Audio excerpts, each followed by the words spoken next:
오늘은 아침 6시 반에 서울역에 왔습니다.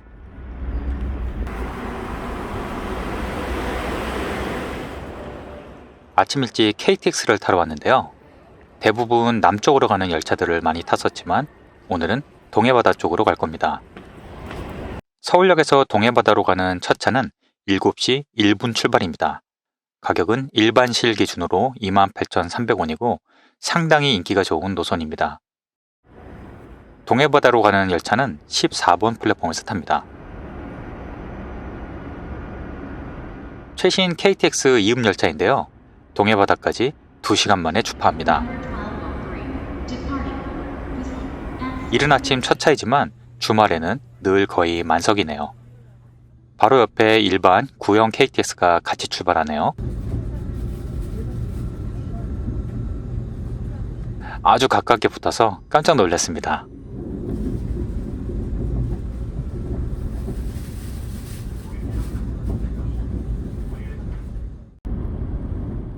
한 시간 정도 달리자 벌써 강원도에 들어섭니다. 이 열차는 진부역 갈림길에서 강릉역 쪽으로 가지 않고 바로 동해바다로 가는 노선이기 때문에 조금만 가면 동해바다가 바로 보입니다. 동해로 가는 진행 방향의 좌측 좌석이 바다 쪽 뷰입니다. 오랜만에 보는 동해바다가 참 예쁘네요.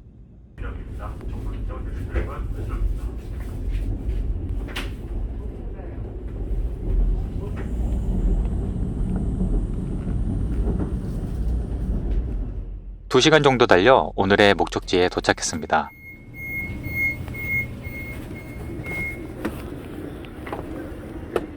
아직 9시라 해변이 한산한데요. 이곳은 우리나라에서 바다와 가장 가까운 역인 정동진역입니다. 여기서 조금 더 가면 예전 영상에서 소개해드렸던 묵호역과 동해역이 나옵니다. 정동진역 하행선의 대기실은 아마 우리나라에서 가장 아름다운 대기실일 겁니다. 역 대기실에서 바다까지는 불과 3m 정도 떨어져 있는데요. 전망이 참 멋지네요.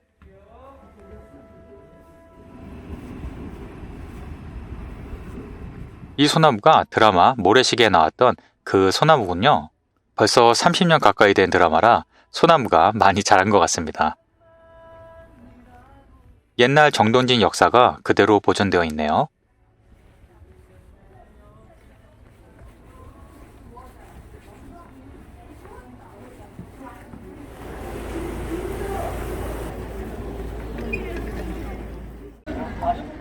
정동진역에는 레일바이크가 있는데요. 4인승은 35,000원입니다. 전동식이라서 꽤 인기가 있는 것 같네요. 정동진역을 나와서 바로 왼쪽으로 갑니다. 철로 뒷길로 올라가면 되는데요.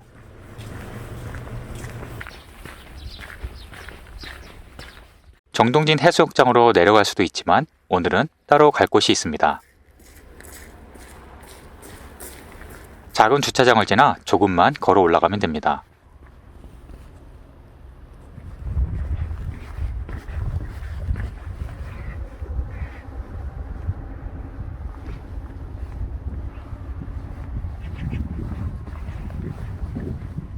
레일바이크 건너목을 건너면 정동진 시간박물관이 나옵니다. 바다를 끼고 오는 코스라 볼거리가 많네요. 곳곳에 포토스팟도 많고요. 이 거대한 모래시계는 모래가 모두 떨어지는데 1년이 걸린다고 합니다.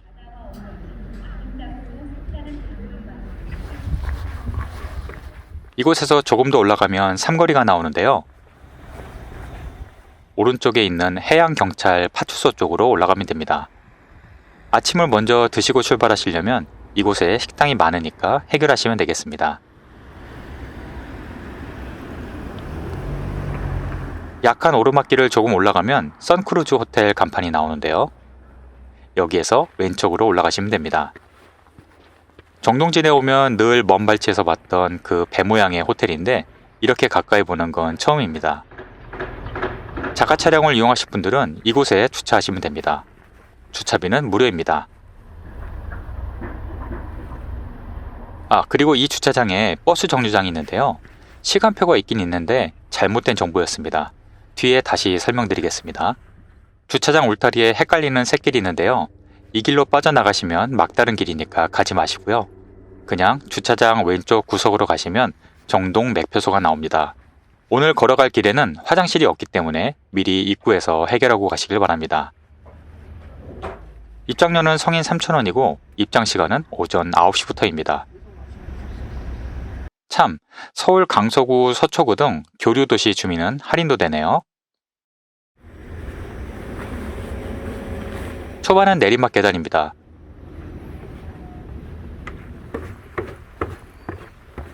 원래 이 지역은 민간인 출입이 안 되는 군사지역인데 지금은 개방이 되었습니다.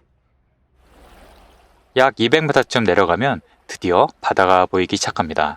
반대편 방향 쪽에도 매표소가 있지만 마지막에 이 계단을 올라올 땐 좀 힘들기 때문에 보통 이쪽에서 출발하시는 분들이 많습니다. 내리막이 끝나고 본격적인 트레킹 구간이 나옵니다.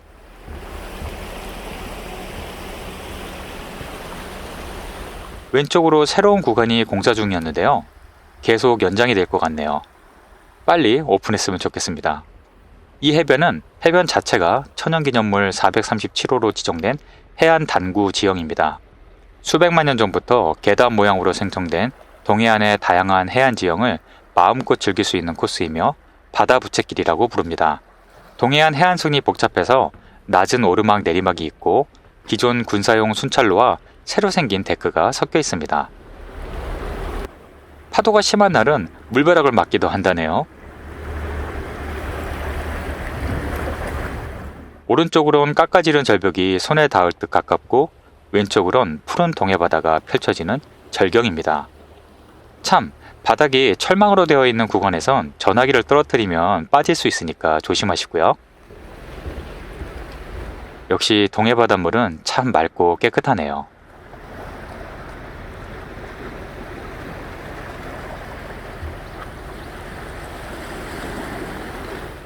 낮에는 안 쓰는 군사용 초소가 곳곳에 있네요.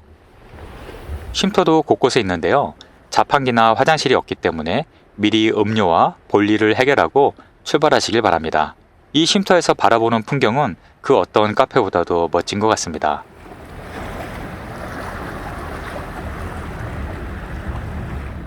절벽은 해안당구의 전형적인 모양인 깎아지른 절벽과 계단 모양을 확실히 볼 수 있네요. 동해안의 깨끗하고 푸른 바다가 바위에 부딪히는 소리가 청량합니다.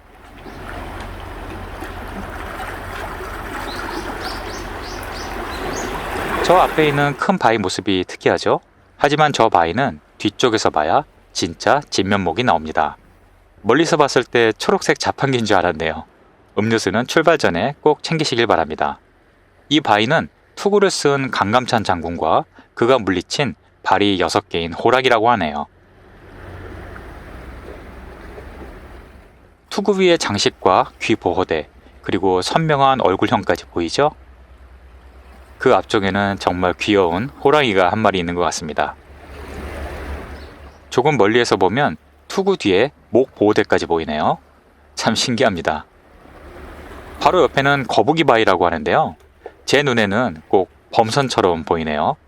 역시 바위는 보기 나름인 것 같습니다. 조금 더 가니 아주 작은 해변이 나타납니다.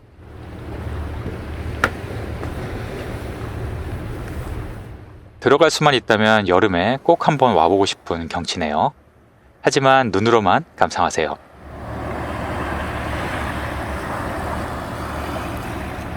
곧 또 다른 바위가 나오는데요. 이쪽 방향에서 보면 평범한 회색 바위로 보입니다. 하지만 바위 위 전망대로 올라갈 수 있는데요.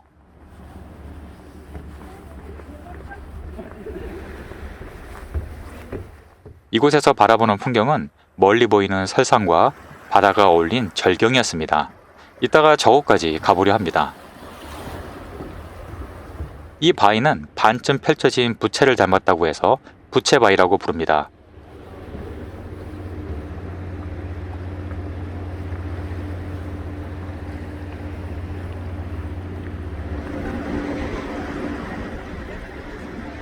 조금 떨어져서 보면 대각선으로 겹쳐진 바위의 단면까지 부채를 꼭 빼닮았습니다. 그래서 이 길을 바다 부채길이라고 합니다. 높지 않은 약한 오르막을 오르면 멋진 경치로 보상을 받습니다.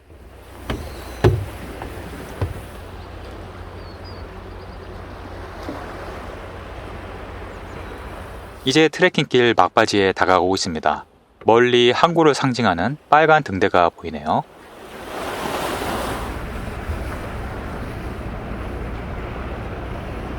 코스 후반부인 신곡항 근처로 갈수록 지형은 복잡해집니다.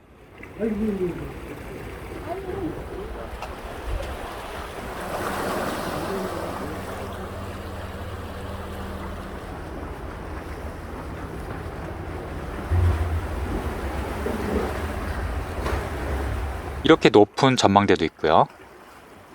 전망대에서 바라보는 풍경에 눈이 시원해집니다. 반대쪽 신곡항 매표소까지의 총 길이는 약 2.9km로 쉬엄쉬엄 1시간 정도 걸렸습니다. 이쪽에서 출발하시는 분들도 많습니다. 여기까지 와서 다시 왔던 길로 왕복으로 돌아갈 수도 있고 시내버스를 타고 돌아갈 수도 있습니다. 버스 시간은 대략 2시간에 한 번씩 있는데요. 영상 속 시간표를 참고하시길 바랍니다. 이곳 신곡항은 옛날 6.25 전쟁 때도 전쟁이 일어났는지도 몰랐다고 하는 깊은 오지였는데요. 이름 그대로 깊은 계곡에 숨겨진 작은 항구입니다.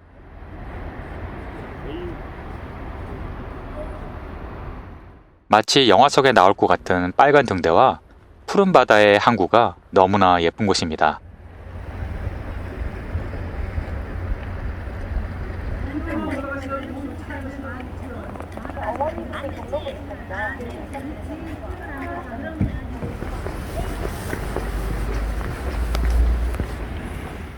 항구는 아주 작지만 주변에 카페나 식당도 몇 곳 있어서 잠시 쉬었다 갈 수 있었습니다. 저는 오늘 이곳에서 돌아가지 않고 좀 더 걸어가 보려고 하는데요. 왜냐하면 이곳은 우리나라에서 가장 아름다운 해변길 중 하나인 헌화로와 연결되어 있기 때문입니다. 너무도 아름다운 동해안 해변과 바로 붙어서 걸을 수 있는 놓치기 아까운 트레킹 코스입니다.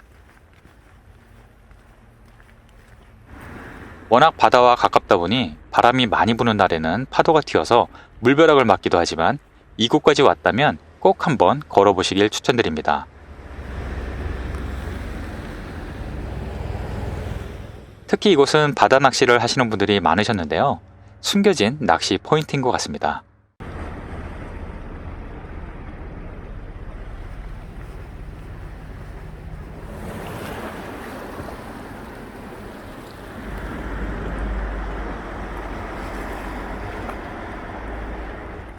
저 멀리 설산이 보이는데요. 며칠 전 폭설이 내려서 더욱 멋져 보였습니다.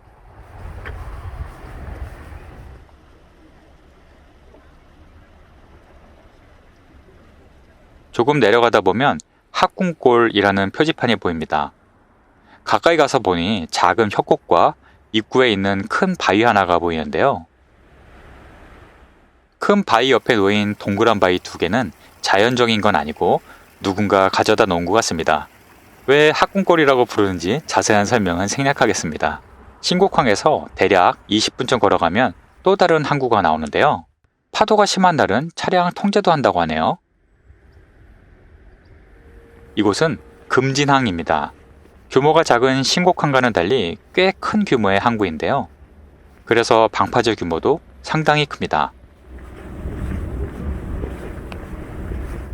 항구 뒤쪽으론 큰 호텔까지 있는데요.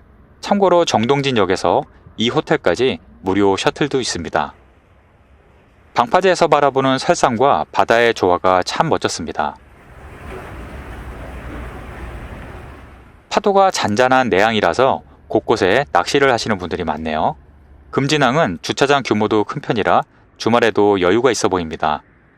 이곳에 주차를 하시고 신곡항으로 걸어가서 출발하시는 것도 괜찮을 것 같습니다.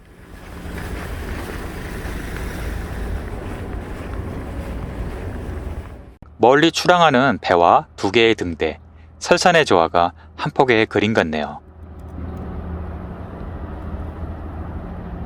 원래는 이곳에서 복귀를 하려고 했지만 멀리 보이는 해변을 보니 좀 더 욕심이 났습니다.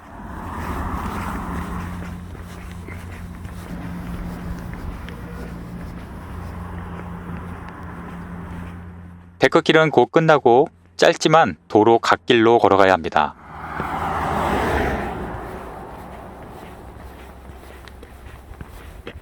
금진항 바로 옆길에는 노란색 포장마차가 있는데요. 특별한 맛은 아니지만 바다를 바라보며 뜨끈한 국물을 먹으니 더 맛있게 느껴지네요.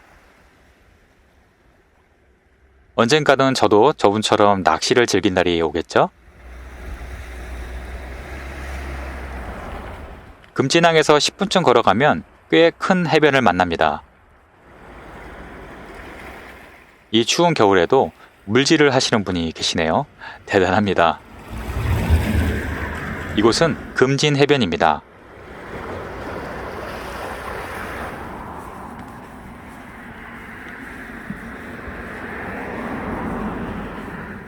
깨끗하고 넓은 백사장이 펼쳐져 있는 해변인데요. 한적하고 깔끔한 백사장. 제가 겨울바다를 더 좋아하는 이유입니다. 안 내려가 볼 수 없겠죠?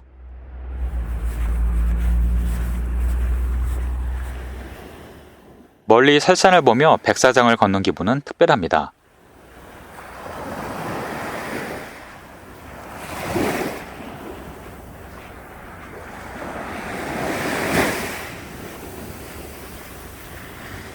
금진해변은 겨울에도 서핑을 즐기는 분들이 많다고 하네요.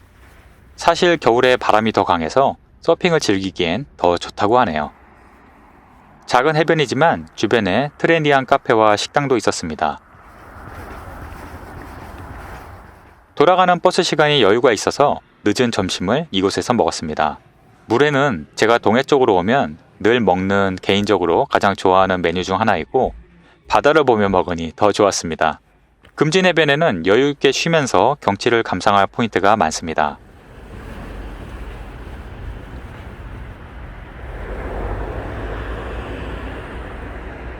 해변 중간쯤에 버스 정류장이 있는데요.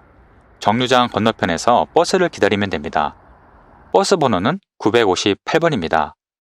금진해변 중간에서 출발하는 버스는 오후 12시 50분, 3시, 저녁 7시 15분에 있고 그 사이에 있는 5시 15분 버스는 금진항 입구에서 출발하니까 참고하시길 바랍니다. 출발 시간 5분 전부터 여유있게 기다리시고 손을 흔들면 세워주십니다.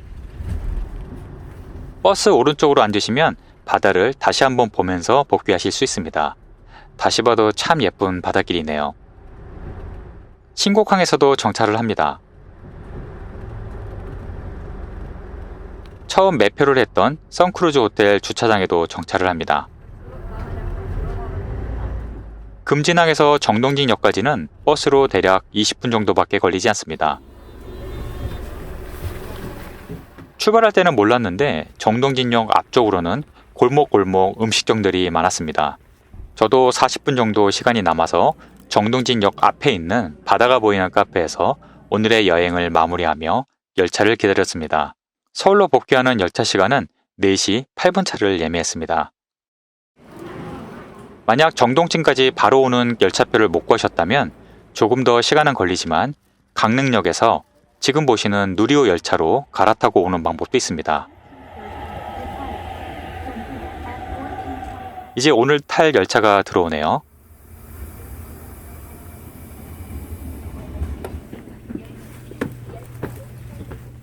복귀할 때는 진행 방향의 오른쪽 좌석이 바다 쪽 방향입니다. 끝까지 바다를 볼 수 있어서 좋네요. 당일치기로 동해바다 여행을 하고 싶은 분들께 참고가 되셨으면 좋겠습니다. 오늘도 시청해 주셔서 감사합니다.